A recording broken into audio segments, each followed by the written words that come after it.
Why? That's a question, maybe the most important question that we could ever ask. Why? I was talking to Vivian about maybe that would be the subject of my talk this morning, and she said, why do we ask why? Why do we? Because we have curiosity, because we want to learn a little more than we know, we want to understand a little more than we know.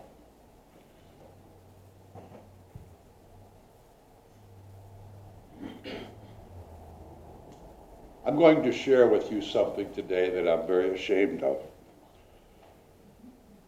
One day this week, I never lost power. I was warm and fuzzy and toasty all week. I had everything I needed. But one morning I thought, well, I'm out of donuts. I'm going to go eat some steak and eggs for breakfast. I went to 4 restaurants, maybe 5 restaurants. All 5 of them had a line outside. And I thought, can't a man just go have some breakfast somewhere?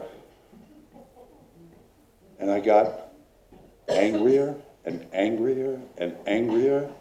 And finally I whipped into Safeway, drove around till I finally found a parking place, went in and bought a pack of hot dogs that I don't even like and some buns, and went home just so I could complain about the hot dogs I didn't like. And as I was sitting there in my chair, belching these rotten hot dogs, I felt shame. I felt embarrassment and guilt.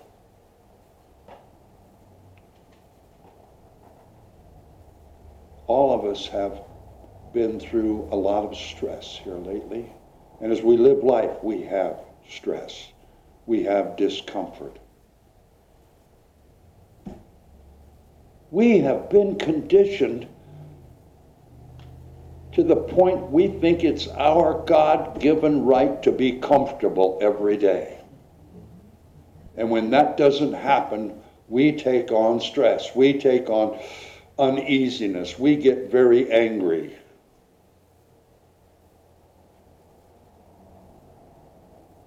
Why was I so angry?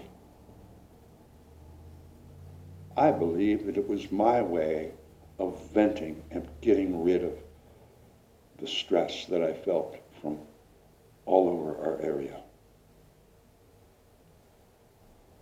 Every one of us has the little trigger, has the way that we dump and get rid of the stress. We're so intent, so used to being comfortable. Our little routines and patterns of life, if that gets mixed up, we get all out of sorts. Why? It's our resistance to change.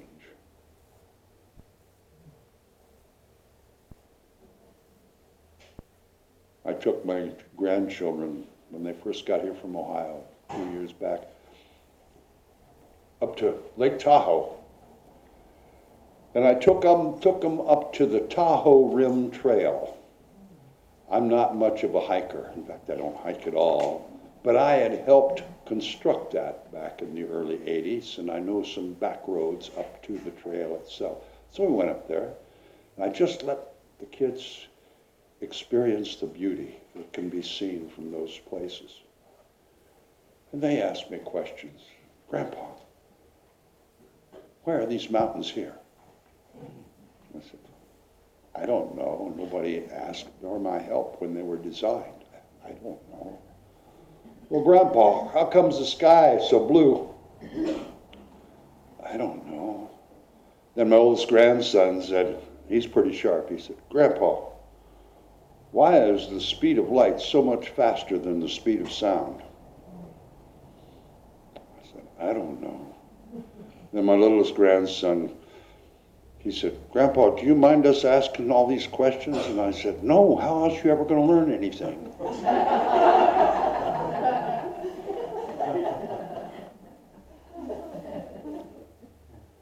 You know, so many times I think we find ourselves asking why or wondering why,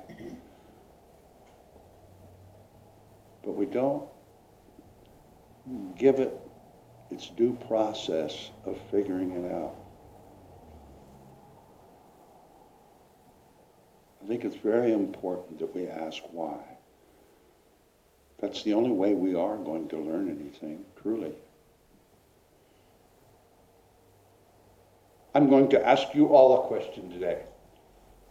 Remember those pieces of paper that we passed out and the pens? Not yet. I'll tell you when. But I'm going to ask you to write on those pieces of paper, why are you here in this place Sunday after Sunday? There's no wrong answer. But I'd like you to give it some due process, give it some thought, and think about why you participate. Why do you come? Is it because of the free coffee and cookies after church? Free food last Sunday of every month? Is it because you enjoy the music? Is it this your time and place to meditate? And for some of you, I'm sure it could be that you just love to sit and stare at your extremely handsome minister. I don't know. Or is it a place where you might learn a little bit? Some of these whys might be expanded on. You may hear something that might enrich your life, that might allow you to be a little more aware of some of these unseen laws and principles, laws of nature, laws of humanity. Why? Why do we do this?